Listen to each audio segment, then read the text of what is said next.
Hi friends, welcome back to Pickle Pete Presents.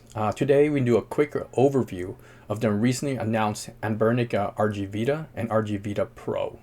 Well, let's start by watching a quick promo video that Anbernic dropped on their website.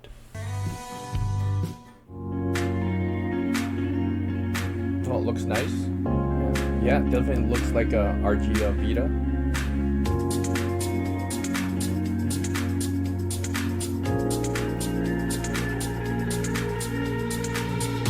I think the black is better than the white.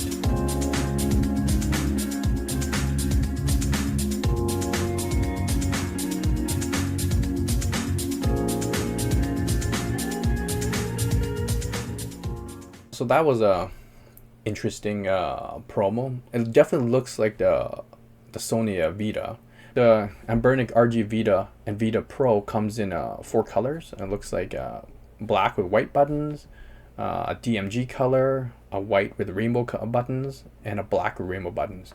I'm not sure if you can get all 4 colors for each unit, but colors aren't too bad. My favorite color right now is probably this black one with the rainbow buttons. Anbernic has not released official specs on the website, but luckily there has been leaks about the Vita specs here. So let's take a look. The RG Vita looks like it comes with a 5.46 inch 720 panel utilizing a Unisoc Tiger T618 SoC, Mali G52 MP2 GPU. It comes with 3 gigabytes of memory and 64 gigabytes of storage, and with a 5,000 milliamps per hour battery. Connectivity is Wi-Fi 5 and Bluetooth 5. And the higher end model, the RG Vita Pro, comes with a 5.46 inch 1080p panel utilizing the Rockchip RK3576 SoC.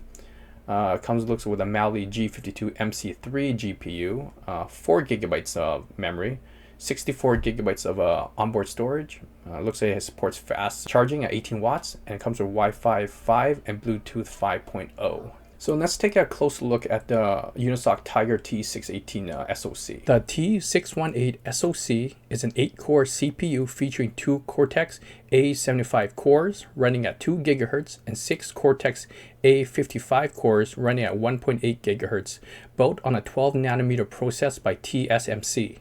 The GPU is a Mali G52 MP2 running at 850 MHz with 2 graphics pipelines of 24 shading units for a total of 48 shaders.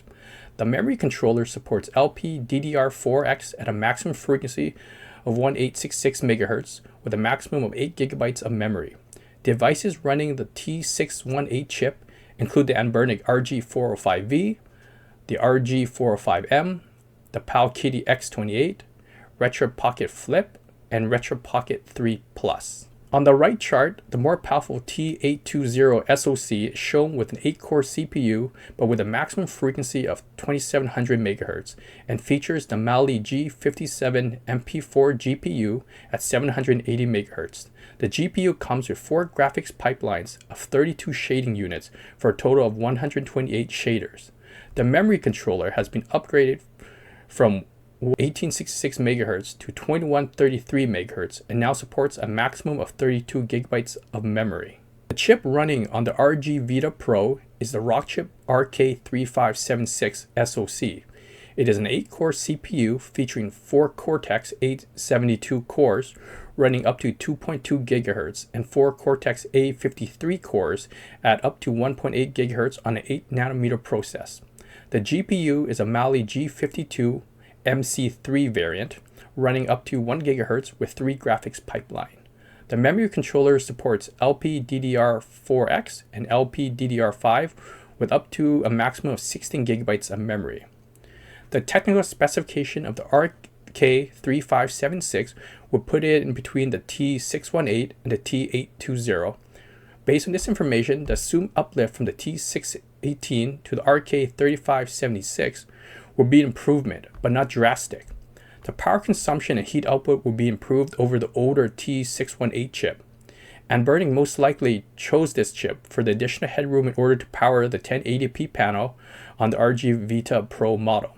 I suspect emulation performance will be similar to that of the RG Vita in that it can comfortably play up to PSP, Dreamcast, and Nintendo 64.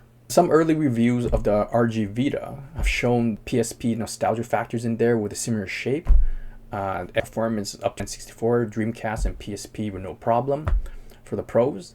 But from cons, some reviewers have noted there it's not powerful enough to run PS Vita games. Russ from Retro Game Core mentioned on his unit he was getting ghost touches from the screen. Those might be just issues, calibrations on the initial review devices, and maybe on the final retail devices those are fixed. But those are definitely things to look for if you're thinking of getting RG Vita. The RG Vita Pro has not been released yet, and no reviewers have reviewed them. So we'll see when time comes and see what the performance is like. So I would like to know what you think of the Anbernic RG Vita. Do you think you're going to buy one?